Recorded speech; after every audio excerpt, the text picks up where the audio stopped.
Coming up today, we're going to talk with a travel agent to find out what travel agents think you should know about Universal Orlando on this week's episode of the DIS Unplugged Universal Edition.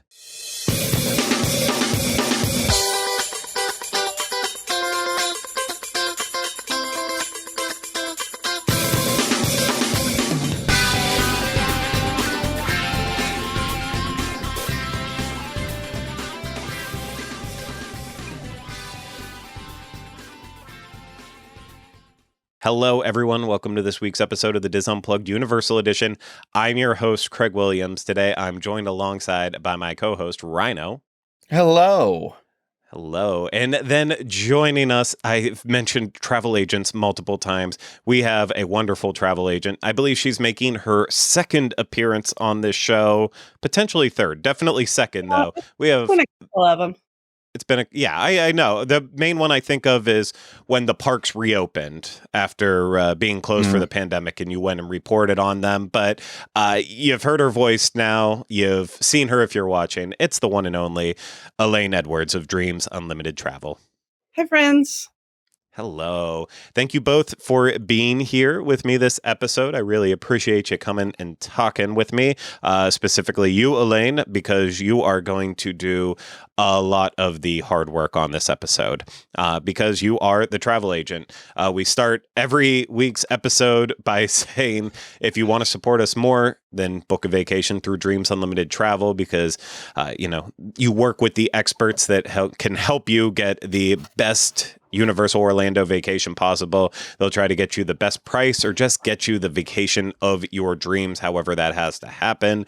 And it all starts with a free no obligation quote at dreamsunlimitedtravel.com. Elaine will be able to help you with that. I'm sure she'll share her email throughout this episode, and I will also make sure that there's a link to it in the description so that way you can contact her directly. But there are a ton of Dreams Unlimited travel agents that book Universal Orlando vacations. So you're in good hands with any of them, but Elaine's going to probably sell you on herself a little bit for this episode. But yeah, we want the firsthand opinion this time around on what travel agents think you should know about Universal, because we constantly tell you the information we think you should know, but the travel agents are the ones booking, and they get even more questions than we do. And so what better way to find out what's in the mind of a travel agent than by digging into this one over the course of the next 2 to 3 hours. I think this will probably take us. It's a real therapy session in a way, but no, it's going to be. And that is what a travel agent needs right now, is a therapy session. Well, I'll hopefully give you a little bit of time to vent and process everything here, but Elaine was already nice enough to provide me with a list of, we kind of broke it down to 7 different aspects of Universal that really is what she thinks that everyone should know before booking a vacation there, traveling there. And we're going to go through that list one by one. And the first one, I'm going to have to really rely on her knowledge with this because it was how planning a vacation for Universal Orlando is completely different from, I'm assuming she meant other theme park destinations like Walt Disney World, or maybe just any vacation in general. But Elaine, why do you think planning is completely different at Universal, and why people should know how to plan for Universal? So a lot of our audience is likely very familiar with traveling to Disney World right now, and that you almost need a master's degree to be successful, because you've got your park passes and you've got making dining reservations, but they're all sold out, and trying to understand how the tickets aren't valid as long as you think they're going to be. And it's just, and virtual queues and like all of that. And it's a mess.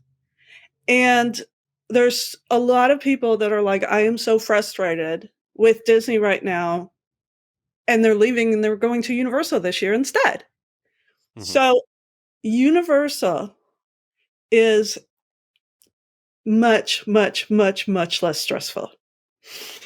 For example, if I have people that come to me and they're saying, okay, but what's my like day to day? Like, how do I go from here to here to here to, like, what do I do? I'm like, you walk into the park and you get on the ride. Like, you don't need a major strategy session for every day of your vacation when you're at Universal.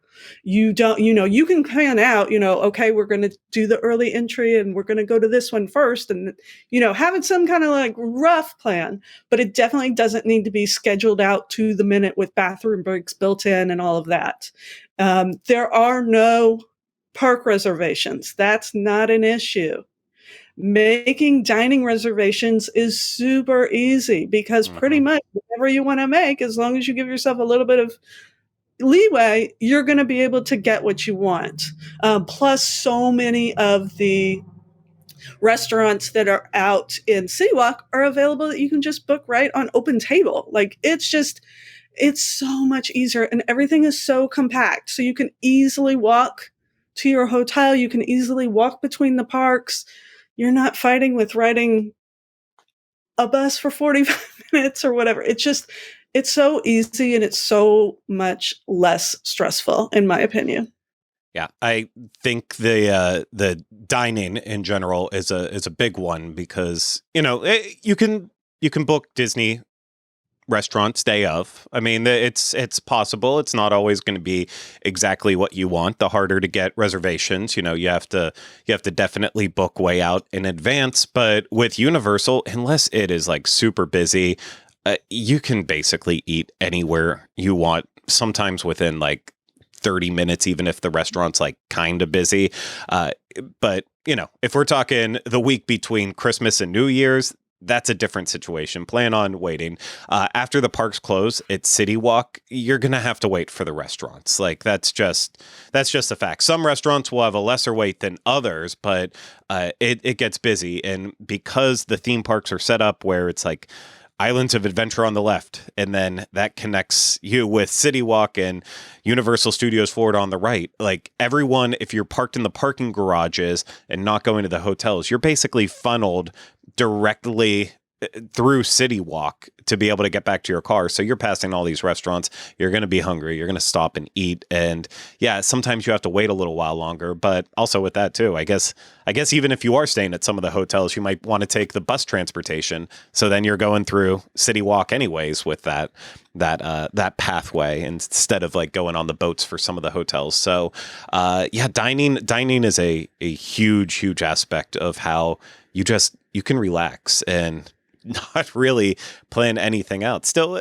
like, really the only thing I would say is kind of, decide when you want to show up to the parks. Do you want to be that person taking advantage of early entry if you're staying at the hotels? Do you want a rope drop? Would you rather stay later on in the day? Make those kind of decisions out, but don't ever be burdened with thinking like, okay, we have to hit Hagrid's, then Velocicoaster, and then Hulk, because also too, things are going to be down.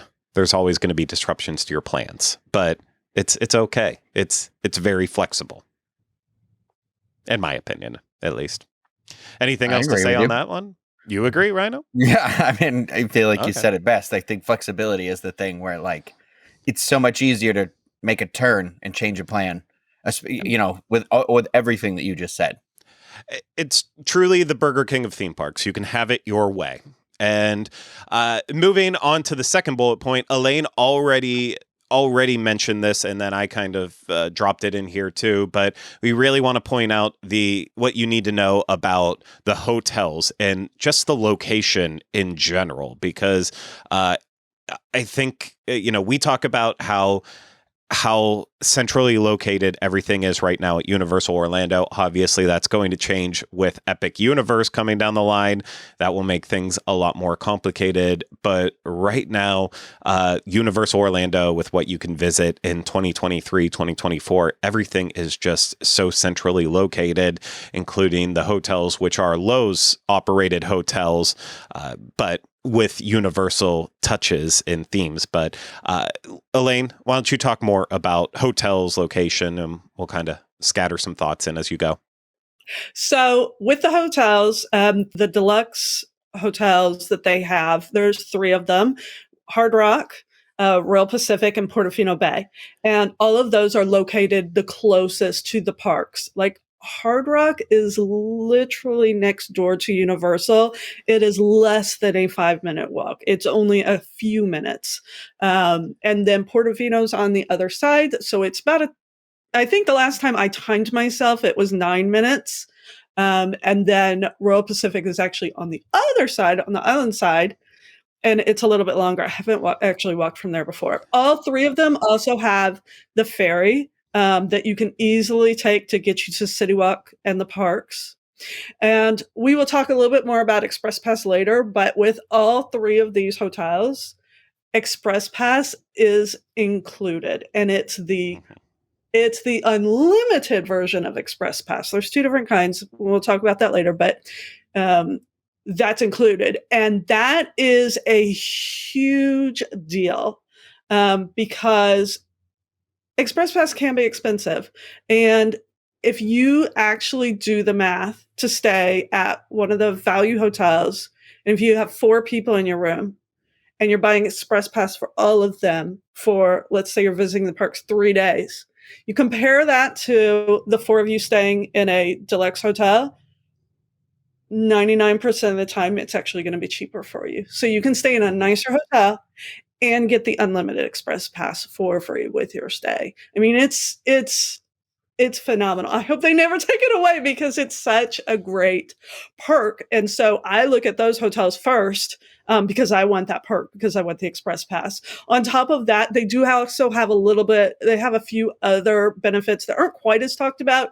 But I believe it's something with dining that you can be kind of like put to the top of the wait list if you're doing like a walk up kind of thing.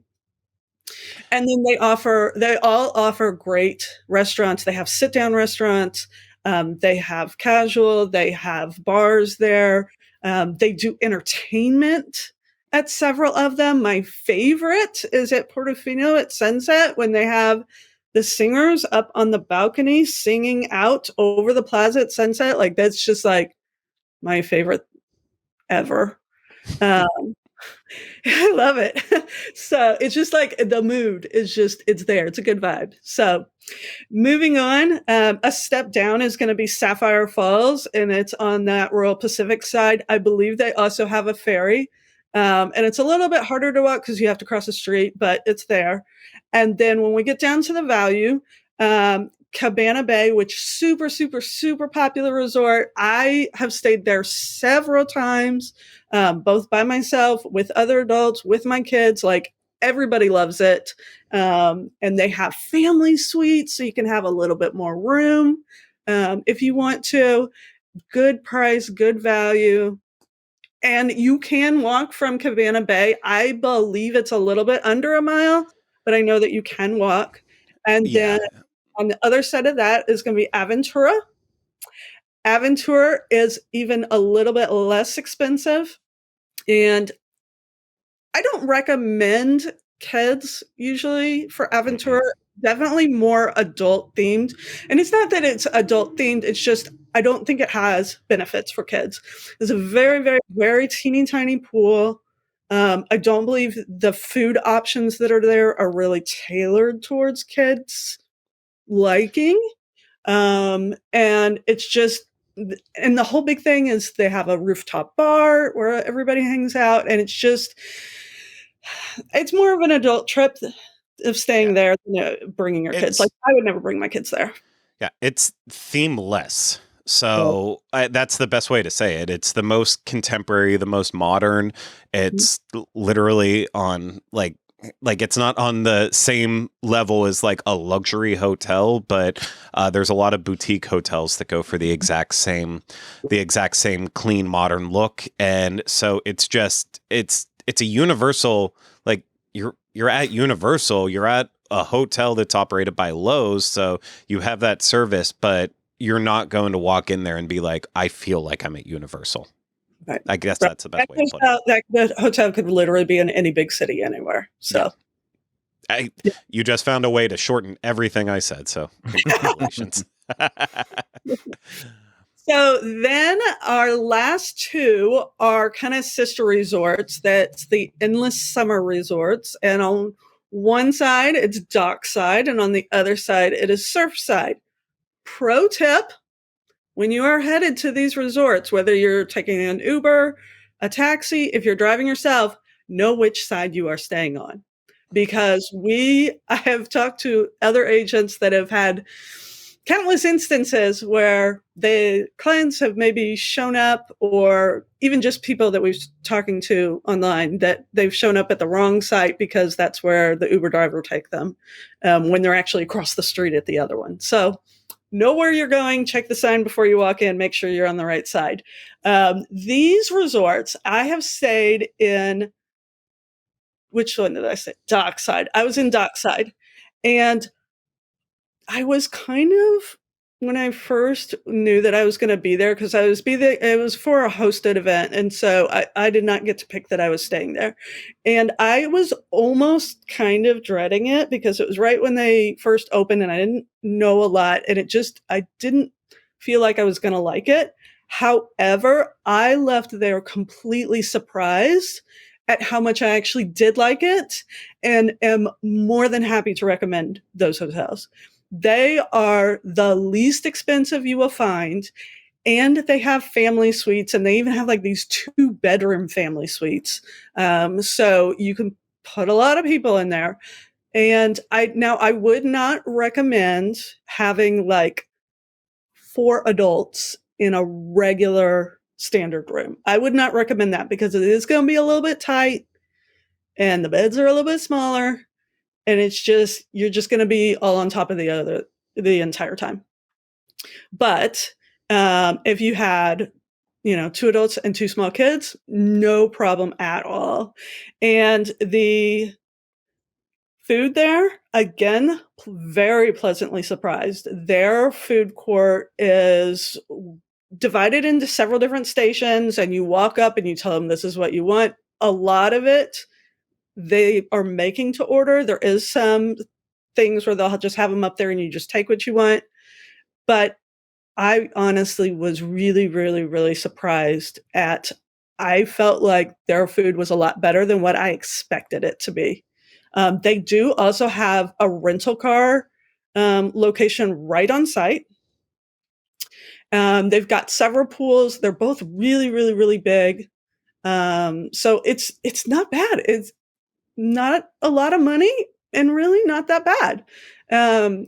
One cool thing about every Universal hotel is they have a Starbucks in the lobby right there. And I know that is important to a lot of people, and so it is right there for you. So, yeah. Yep. You covered a lot of it. So, yeah, the hotels are... They're a lot to go over, and that was a good little overview. The one thing I think I would want to point out just a little bit more with it, Sapphire Falls is, I feel like sometimes gets overlooked in a way because it truly is in a category of itself. Like the dining in that hotel, and like the bar and just the entire vibe of it, the convention center vibe, like it truly does put it right between deluxe and then that next level with Cabana Bay and Aventura. It doesn't have the perks, but you do have the ferry, which is just so accessible to use. And in terms of a walk, it is just slightly further than the walk to Royal Pacific. And I think it's been a while since I've done the walk too, but I mean, we're not talking much of a difference between walking from like Universal Studios Florida to Portofino as it would be to Islands of Adventure all the way to Sapphire Falls. So keep that in mind. And then like when we say Aventura is right beside Sapphire Falls, it is literally right beside it. So Cabana Bay, you do have to cross over a street in order to get there. It's just right across the way. Like I cannot say how close everything is. Like you're within probably, 20 yards from technically where you would drive onto Sapphire Falls and Aventura away from Cabana Bay. It's literally just right across the road. So everything is super, super close. You have the 4 hotels with the water taxi service. Those are walkable. With the Endless Summer Resorts, you do have to use bus transportation. You can walk. We've always said in the past we don't recommend it, but you have to use the buses. It's a very short bus ride. Max you're going to really take to get across, even if you hit lights, is 10 minutes at most. I would say more like 7. Yeah, it's not long at all. Nope. But it is something to keep in mind. That's why those 2 hotels have the lowest price point, because they are technically not on property. And, that's as much as Elaine raved about the dining, it definitely is not on the same level as the other hotels, in my opinion. But all the hotels do have bus transportation if that's how you would prefer to get around as well. So they make everything as easy to get around as possible, and much easier than driving, the furthest distances of Walt Disney World property all around. I think they're great hotels for people too who are like all day theme park people, like who are there like day to night, and so you're not really like using the amenities of the hotel necessarily. Like maybe you will one day or something like that. It's always good to have food in the pool and things like that. But for me, it's just one of those where I feel like it's like in that vibe of like, for me, like I always leave. Anytime I've stayed at a resort, I'm always like, I barely was in this hotel and I feel like I wasted this hotel, and I feel like they're good hotels for that sort of if you're that sort of a traveler as well. Mm-hmm. I agree. And the next point we're moving on to, we're going to stick with the parks now, but this is not an overview of Universal Studios Florida and Islands of Adventure, nor Volcano Bay. We need to do that again in the future, give refreshers on what to expect from the parks right now and everything that you can find in them. We always start, we never finish, and we just have to start over again. But specifically, we have to reinforce once again the different park passes in terms of 2 park passes versus 1 park passes, because Elaine has an opinion, and I think she is really on the point that you have to have the 2 park pass, much like Ryno and I always say. So, Elaine, why do people need to know about the 2 park pass versus a 1? So again, comparing with Disney World, park hopping is not easy at Disney World. And I will tell you that when I am going with my kids, we always get 1 park per day tickets because you can spend the whole day there. And even if you want to go back to your hotel and go back, you can spend the whole day there and everything is fine. Park hopping is not mandatory there. At Universal, because the parks are right next to each other, and all you have to do is walk out of one and walk into the other, it really makes it really easy. And many times, one of the parks will close at like 6 o'clock in the evening, and then the other one will be open till like 8 or 9. So you can close out one park and then go over to the other one. A big thing is that if you are going for the purpose of seeing all of the Harry Potter things, because I have people that this is the only reason they are going to Universal, you're going to want the 2 park pass ticket, because if you want to ride Hogwarts Express, you're going between the 2 parks. So you want that ticket in order to be able to ride it. And it's an easy way to park hop rather than walking all the way out and walking back in. So you could come in and make your way all the way to the back of the park, riding rides and doing shows and that kind of thing, and then hop on that train, take it over, and then work your way just going back out. And you could have a fantastic day. I have people that when we plan out their days, we will plan out dedicating an entire day to just doing Harry Potter stuff. And so you can really group that together and make that your day and do your interactive wands and eat all of the food there and do all of the rides and visit all the shops and make that a whole day. But again, you have to have 2 park passes for that. So that's my opinion, that I really feel like having the 2 park pass is a good idea with Universal. Do you have to have it? No. Is it mandatory? No. But it's worth it to me.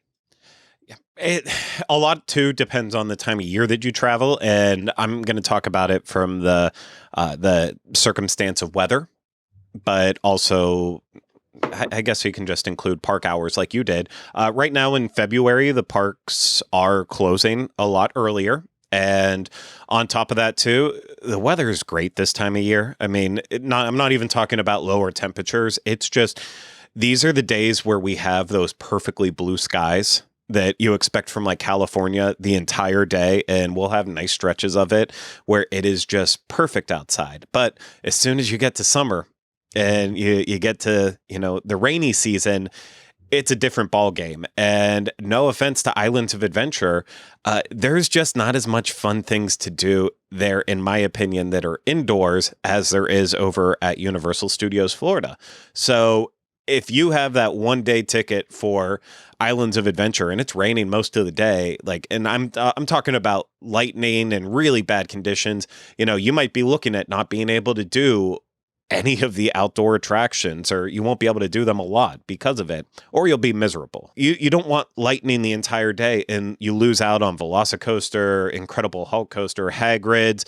It's great. You still have Forbidden Journey and Spider-Man, Cat in the Hat. You still have lots of indoor things to do, but you go over to Universal Studios Florida, and that park is like entirely indoors for the most part, with the exception of Hollywood Rip Ride Rocket. And, now that Kid Zone is gone, a lot of that was outdoor areas, but everything is so inside. So it's nice to have that flexibility. If it's a bad day with bad weather, say, okay, sorry with Volcano Bay or with Islands of Adventure, we have to go over to Universal Studios Florida and handle that park. And so it's nice to be able to plan like that. But as Elaine said too, with park hours, when you find out that there's an event, someone rented out Universal Studios Florida, so the park's closing at 5 or 6 o'clock, but Islands of Adventure is open till 9. It's nice to not be like, okay, my day had to come to an end because of this special party. I can still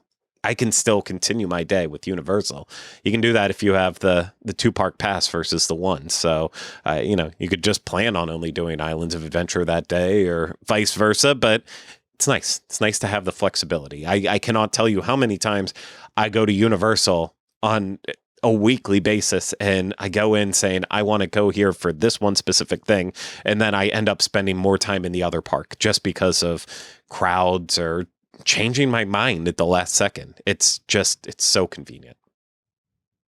Yeah. And I agree, even with the weather thing, even not raining, but in the middle of the summer when it's super hot, same exact thing, because so much of the Universal side is indoors.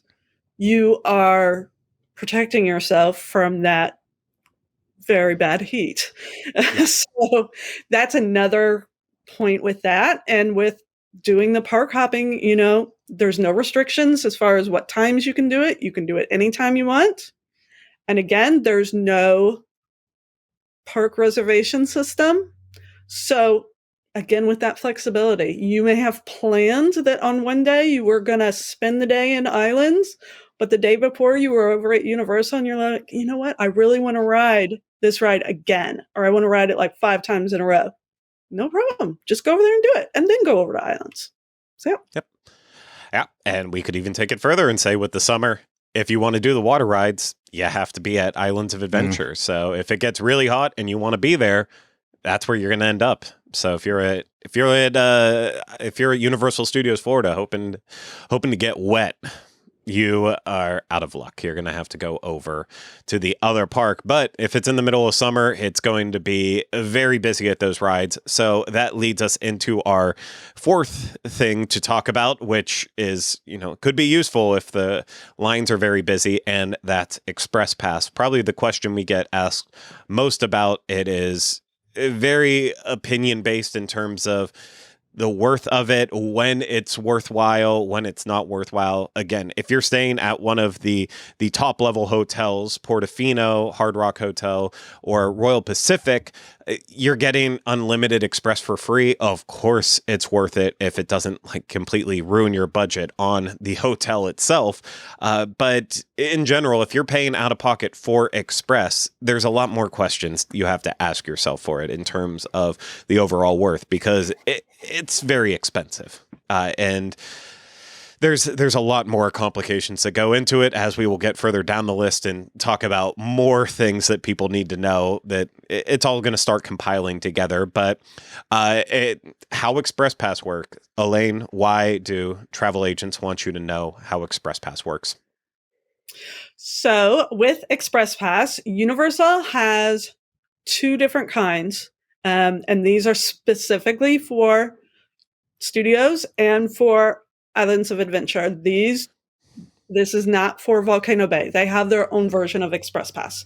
So there is an unlimited version, and there is the regular version. I think they just call it Universal Express Pass instead of Unlimited Universal Express Pass.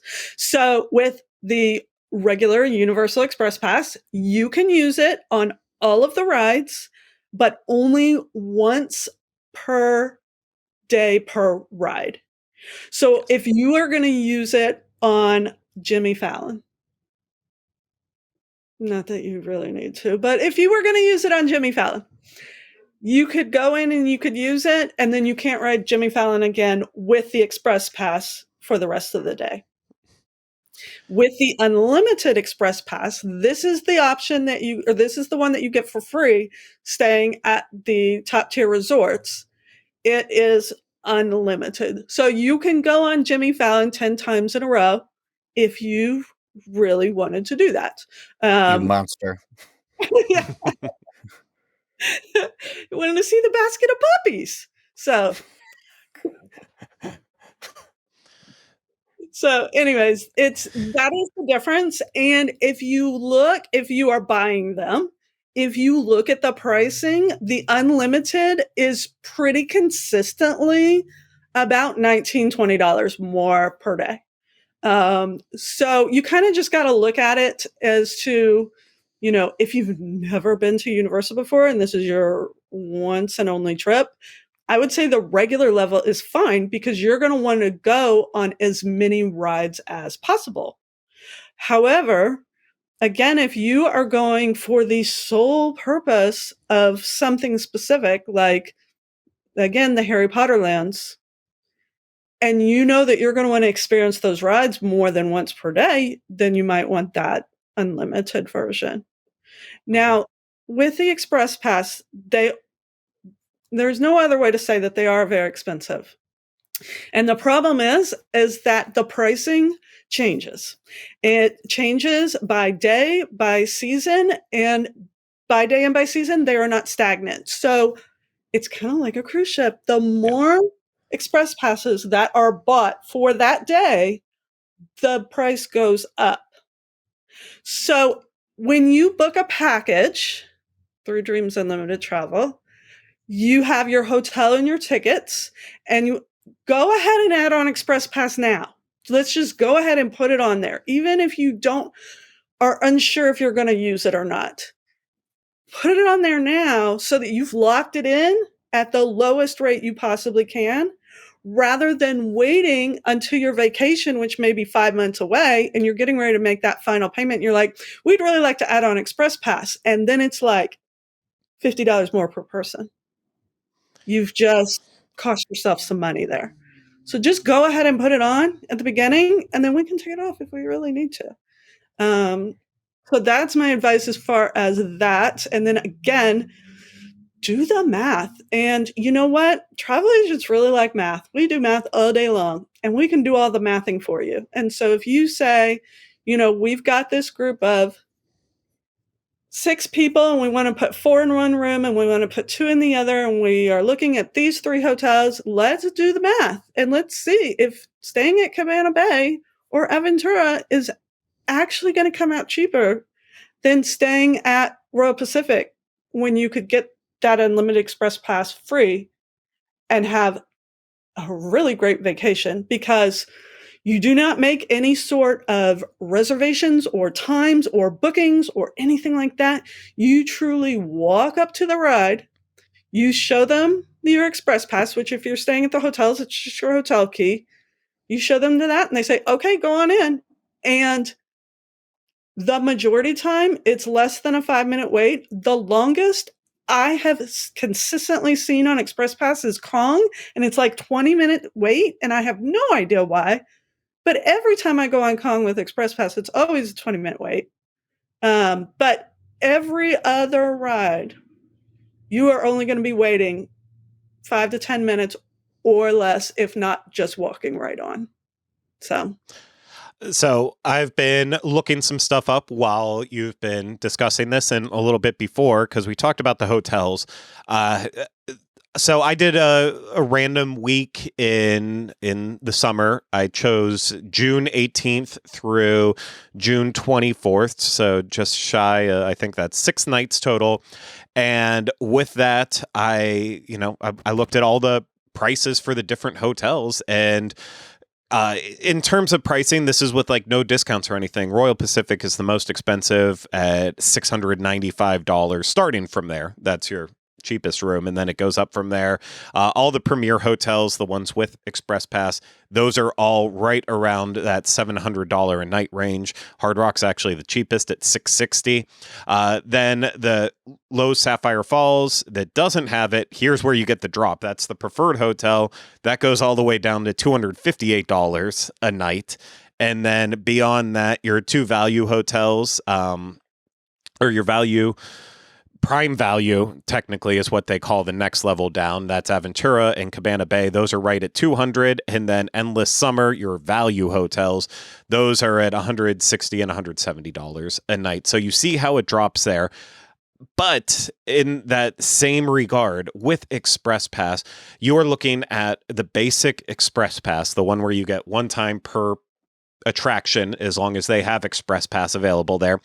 It's anywhere from $89 a day per person plus tax for one park, not for 2 parks, just that's for one park where it starts at with the pricing, and can go up to $349.99. And the unlimited is $99.99 to $379.99 per person plus tax. So it starts bouncing all over the place, because again, it starts with if you only want it at one park. So if you say I want unlimited express at Islands of Adventure or Universal Studios Florida, one or the other, not both, you're at that base pricing. If you say I want them for both parks, you're now in the next level. You're way more expensive. But then, as Elaine pointed out, then it goes by season.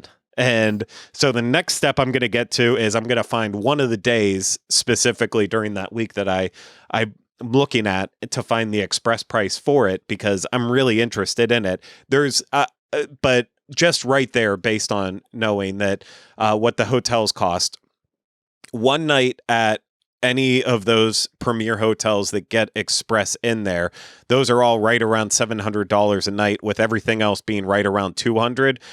I cannot believe for like a family of 4 that the express pass will still make more sense to be in one of the other hotels. I think the price is going to be way over what it would be for one night at one of those premier hotels. And that's why Elaine said, you have to do the math, because it's going to make what you said 99% of the time. Do you feel solid about that? So I can tell you where the tipping point is. The tipping point is when you are at 2 people in the hotel room. That's when you have to look at it really closely. And that's where we really have to compare closely to what it comes out to. But once you hit 3 people in the hotel room, that's where I'm at my 99% of the time. Okay, I'm almost there. Okay. I'm now to June, that week that I looked at, the 18th to the 24th. Express that entire week for 2 park Universal Express Unlimited, what you would get at the premier hotels. That entire week, it bounces around from either $229.99 per person plus tax, all the way up to $249.99 per person plus tax. So if you stayed in in a value hotel during that time period on the 20th, a Tuesday, you're paying the $200 a night for your hotel. But if you wanted for 4 people in your room, if you wanted to book unlimited express to have like you would have at the premier hotels, you're adding another $1,000 right on, because that's one of the $250 days. So all of a sudden, you could have had this included with that night where it would have been $700 at a deluxe hotel or a premier hotel, sorry. Or if you wanted your value and just add on express, you're adding a lot of money on. But again, it gets more complicated than that because maybe you only want express that one day. So it makes more sense financially to do the cheaper hotel for 5 days and then add an express on one day versus having express every day. It is so complicated. I do not envy you as a travel agent, Elaine. Just book the room the one night, even if you're not going to stay in it. Here's where it comes down. When you stay at the Premier Hotel and you get Express Pass, it's for the night you check in, and it's for the night you check out. Oh, one night you have 2 days of Express Pass. So I do have people that will stay, 4 days at Cabana Bay, and then they'll book one night at Royal Pacific, at the end, at the beginning, somewhere. And then they have 2 more days of Express Pass for that one night. See, that I feel like that needs to be taken into account, because then that's not the $224. That's really $48. Yeah, I don't know why I hesitated. It's complicated. No, it's okay. This stuff it's all over the place. It's why you can figure all this stuff out on your own. You can work with an agent to try to dig through it. I know a lot of people out there saying, why do you need to use a travel agent in 2023? Book it yourself. It's because do you really want to be going through all this math yourself? You can say all the options that you would like to look at, and Elaine's going to do the work. She's going to hate her life for it, but you know what? It's what she chose to do. So I'm sorry, Elaine. I could sit and do math all day, every day, and I would be totally happy because I actually love math. So I am all in on this. And another reason to add to that, it's free. I can't speak for other travel agencies or other travel agents because not everybody's free. But Dreams Unlimited Travel is free. So when you book directly through Universal, you're paying for a travel agent even if you don't use one. So you could just use one and it's free. That's what I always say. I always say, like, when you book with book with Dreams Unlimited Travel, it costs you nothing extra on your trip. It's like using a Target Red Card. You know what I mean? Like, doesn't cost anything extra to use the Target Red Card, and sometimes I save 5%. Exactly. And that's the thing, like, at Dreams, our whole thing is that when new discounts come out, we are on the phone that day when we are adjusting packages, we are adding the discounts for you. Like, we pay attention to all of that, so you don't have to continuously be checking the website, looking at the price. Oh, did it go down? Oh, should I move here? Like, no, we got you. We got you. You just worry about what outfit you're going to wear. We'll take care of the rest of it. Yeah, I hate turning this into a commercial for Dreams, but I mean, sometimes we have to with it. But that's one of the standpoints that Pete and John have always had with Dreams, is that if they can apply discounts, as long as the clients want the discounts, they will apply them to save as much money. And in a business where you would think, well, wouldn't it make more sense financially for them to not apply the discounts and get more back in commission? Their goal is to have repeat clients come back because, hey, you saved us money. We appreciated that. We'll book with you again. And we enjoyed our experience working with the agents. That's what they're going for. Not saying, how can we get you to book the most expensive vacation so we can sit there and count all the money? And I know it's counterintuitive, but that's their goal. It's something that other people also do too. So it's not like it's out of the norm. But yeah, if you say like, hey, I need to save the most amount of money, and you tell Elaine, she's going to try to make it work for you, especially when new discounts come out. And it's very noble. I cannot say I would do the same. Discount day. I always say on discount day, I worked really hard today to lose a lot of money. I don't envy your job at all. That's what I'll keep repeating as we go through this. But let's move on to the next one. And Elaine, on your list, you have Volcano Bay. Why do you, as a travel agent, think that people should know about Volcano Bay? So here's the thing with Volcano Bay. Volcano Bay is not your water park that you have down the street at home. It's pretty amazing. I have been there several times, and I've been there with adults. I've been there with my kids. I've been there when it was pouring down raining, and I love it. Like, I've literally been aching to get back, and I'm looking at my next trip, and I'm like, I need to add on just one more day, and it's a Disney trip, specifically to go over to Volcano Bay. Like, this is in my plans that I've built in.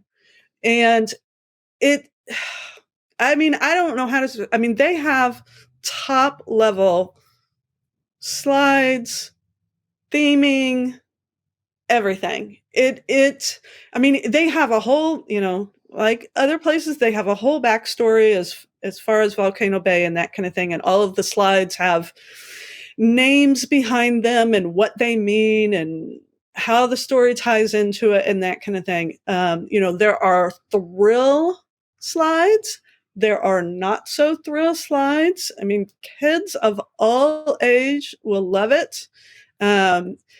My favorite is not the slow lazy river, but the fast lazy river. And I will go around that thing like 10 times and I will be laughing the entire time.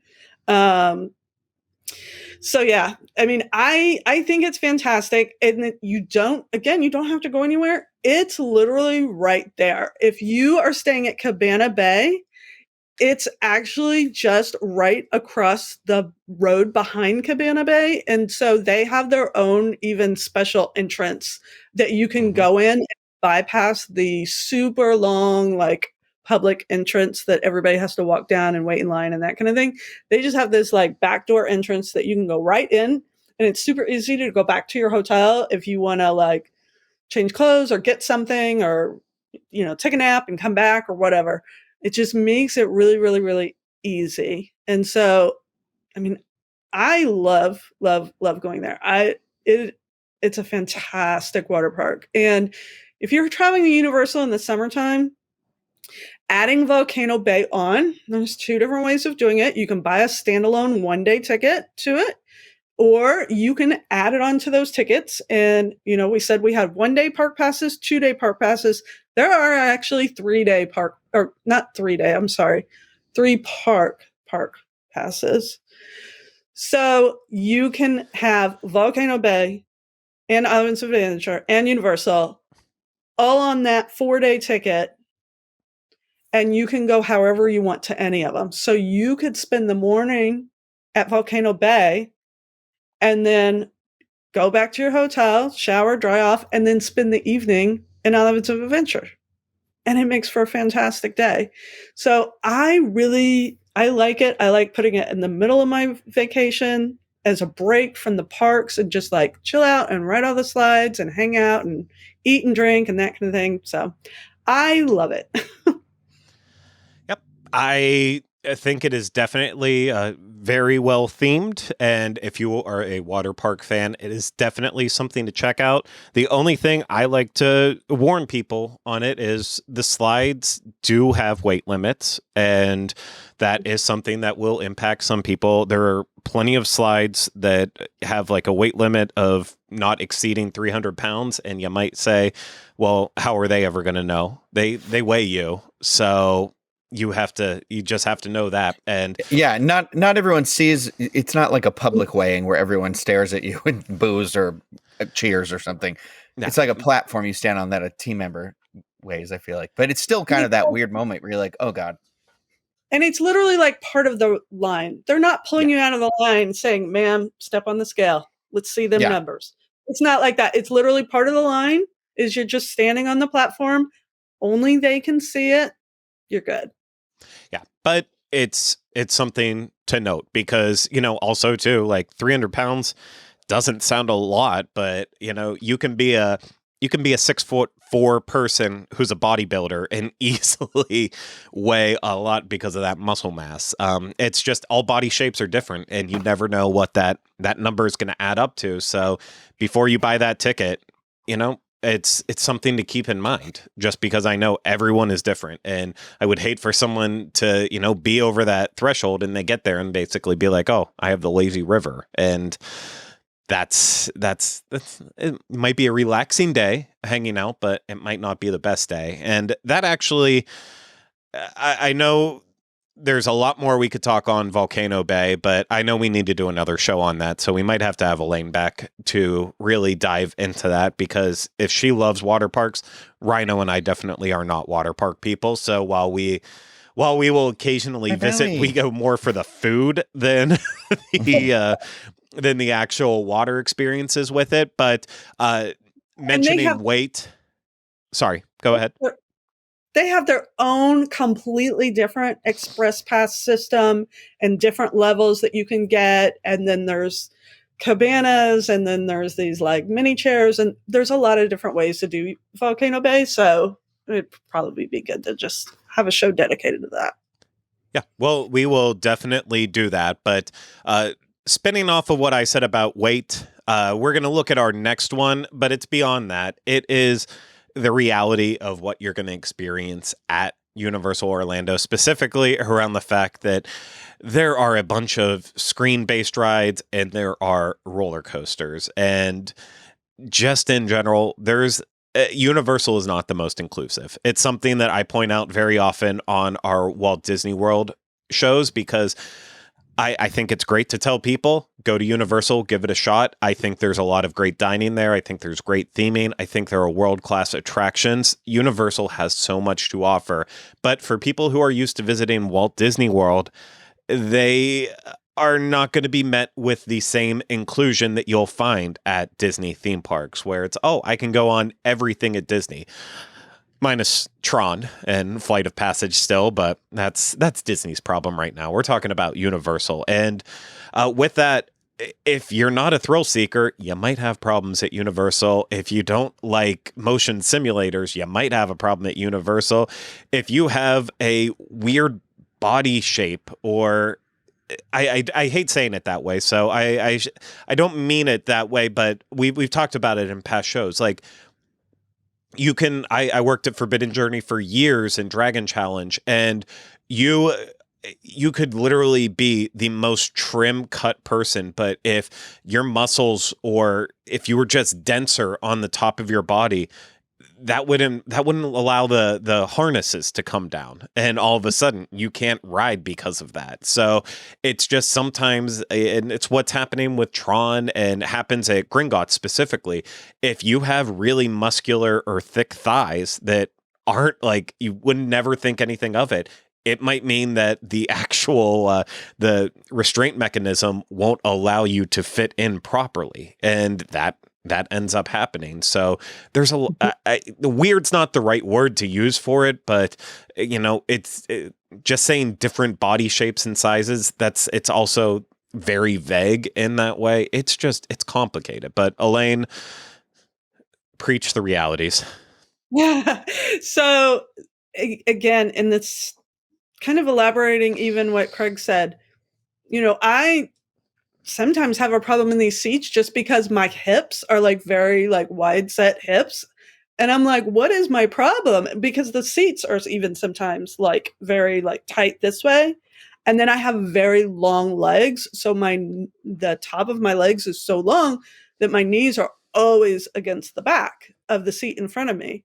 So it's just, yeah, it's things other than just the number on the scale, that's for sure. It is truly how your body is built, unfortunately, because everybody is different.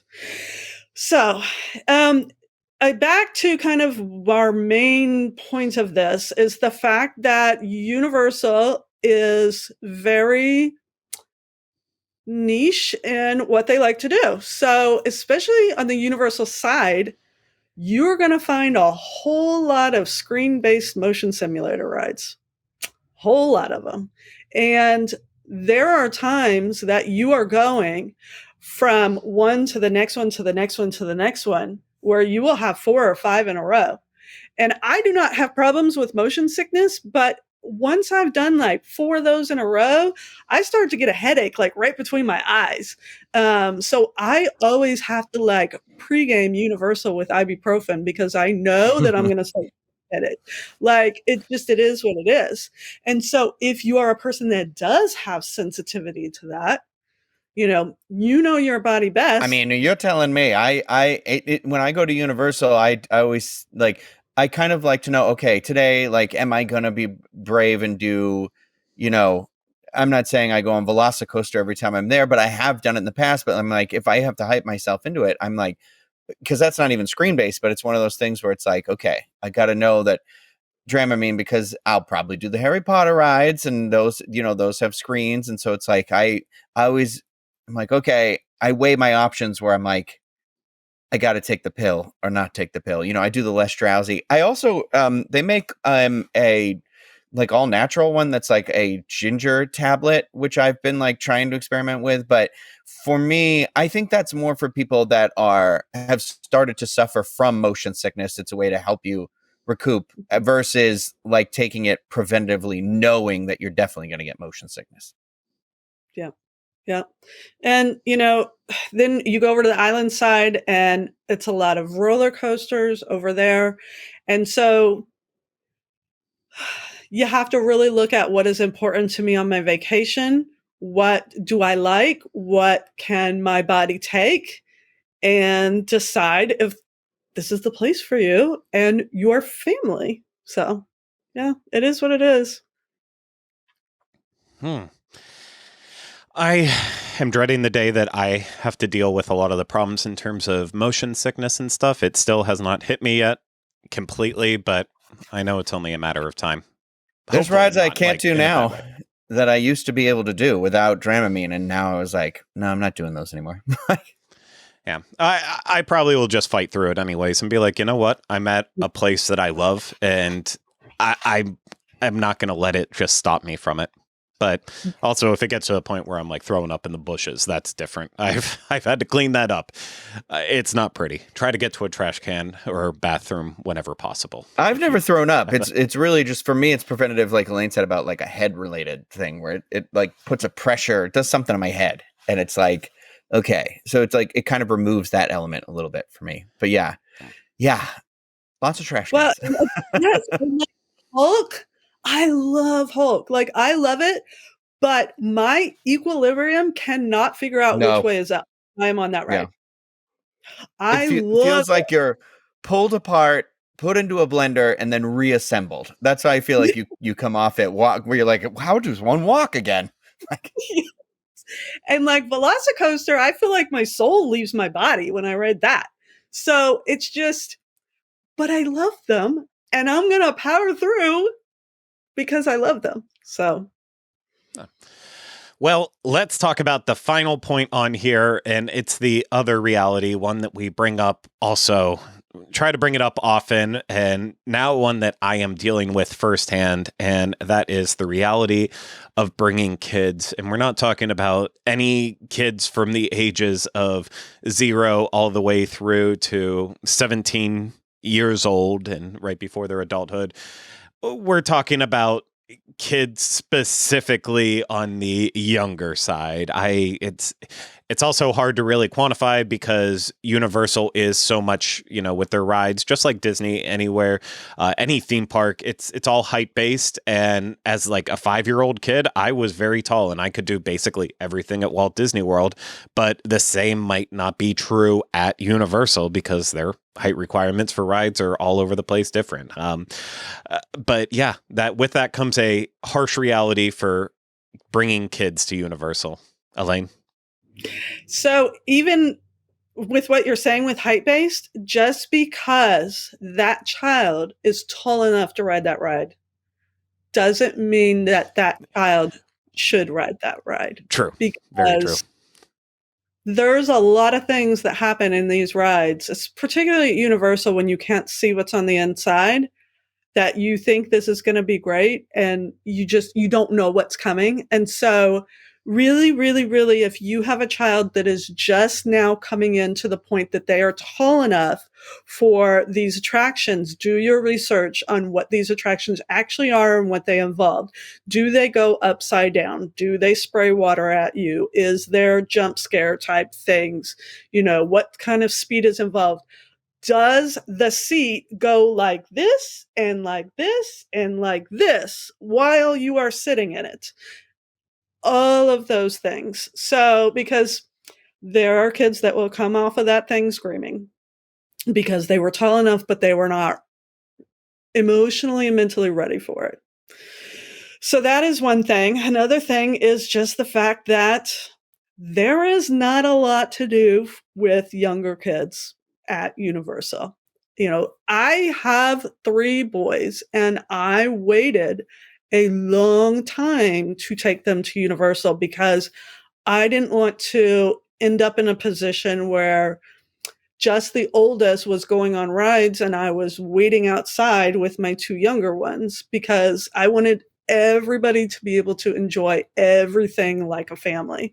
So I waited until my youngest son was tall enough height-wise and ready enough that he could go on everything. And then that's when we started going to Universal, so that we could enjoy it more, because there isn't a lot, and there are a lot of these rides that you can't take a baby on and like wear them or hold them like you can with a lot of the Disney World rides. It's just less that you can do with kids. So, and especially now that they've closed Kids Zone, that takes out a whole area.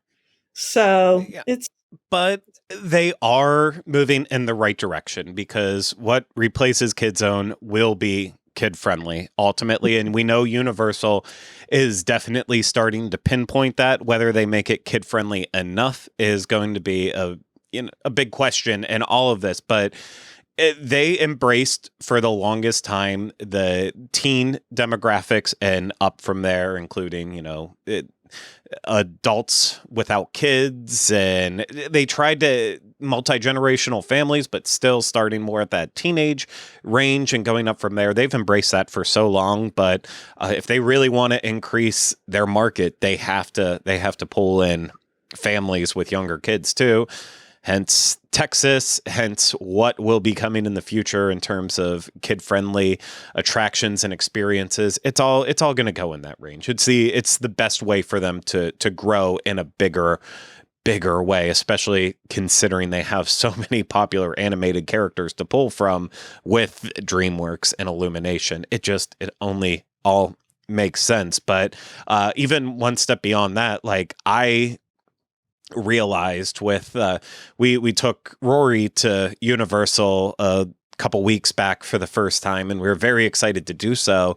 And you know what? I will be honest, I am a helicopter parent right now. I'm still trying to figure it all out, and my entire mindset is I don't want to put our child in any situation that can hurt them, that could have been preventable or leave like lasting damage. And so like I know how bad my hearing is getting. I know how bad Ryno's hearing is, and it's impossible having a conversation with him because of it. I do I am so particular about like loudness right now, and not sustaining him to loud volumes for an extended period of time. And we're using the sound portion of the Apple Watch to measure the decibels. Universal is freaking loud, and there is almost no place to get away from it. And it's like there is constantly something happening in the background from performers doing like the drumming in the San Francisco area to the loudest dance party in New York. It is just so loud everywhere, and it's inescapable. And that's something to note too for like kids who are overstimulated by a lot of loud noises, visual environments. It can be a lot. It can definitely be a lot. yes. And along with that, they have, if you're used to Child Swap at Disney World, where you go up and they, give you a ticket and you can come back with the other half of the family, and they can stay with the kid and they can do something else. It's different at Universal, where everybody will wait in line together, and then they usually will have some sort of like little waiting room off to the side where the people that aren't riding can sit in that little waiting room while the rest of them ride, and then they come back and they can swap out. But all of those that I've been in are loud, and it's usually a lot of chaos with a lot of people coming in and out. Mm-hmm. So Yep. it's a bit much. Yeah, you described it perfectly. So, man, we've gone through a lot. We've already been talking about this for over an hour now at this point. Obviously, there's a lot that travel agents want you to know about Universal, and we have so many more things to uncover with this. But I think we have to put a pin in it for right now. Elaine, now comes the time for you to promote yourself. If people enjoyed what you had to say, said, you know what, she seems like a smart cookie, I want to book with her, how can they get in touch with you? You can go easiest, quickest, most efficient way is just go right on dreamsunlimitedtravel.com. You can click on Universal. You can request a quote right there. It's no obligation. We just find you the best price and we say, look what I found for you. You like it, you book it. No problem. You can choose me from the drop-down box and specifically request me.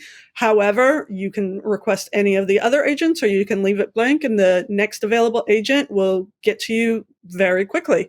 All of our agents that do Universal are amazing, and they know these parks inside and out. We've gone all together as a company several times in the last couple of years. And so our agents that book Universal, they know it just as well as they know Disney World. I mean, they know all of the things. So you can book with me or you can book with any of the other agents. They are all fantastic. If you have an agent that you're already working with Disney Cruise Line or Universal, or I'm sorry, with Disney World or that kind of thing, just shoot them an email and say, hey, we want to try out Universal, and they can help you with that. So, yeah. Perfect. Well, with that then, I mean, I don't need to mention Dreams Unlimited Travel again, because I feel like we really beat that to death this episode. But I will say thank you so much again to Elaine for coming on and helping us with this topic, and we will definitely use your knowledge in the future. So thank you. Thank you. Hey, and Ryno, thank you for showing up, and I hope you learned a couple things today. Yeah, for barely doing anything, it's fine. Hey, you still made money regardless of how much you did today. So there you yeah, I go. guess that's true. Meanwhile, we took away time from Elaine to book vacations and make money, so it all evens out, right? It's great. I'm sorry, Elaine. I apologize for that. But anyways, thank you so much for taking the time to listen and watch this. I really do hope that you got some helpful information from this and you appreciated it. If you did, again, Dreams Unlimited Travel. If you are watching this on YouTube, hit the thumbs up, subscribe to the channel, leave comments, questions, especially questions for Elaine or us to look over and answer. We might use it for another show. We might answer you directly. Always drop those in the comments section. And yeah, just leave any commentary you have. If you're a listener, please subscribe wherever you listen and leave us ratings and reviews when possible. But that's it for this week's episode of the DIS Unplugged Universal Edition. We'll see you again next time with another episode. But until then, remember, we still haven't changed the name.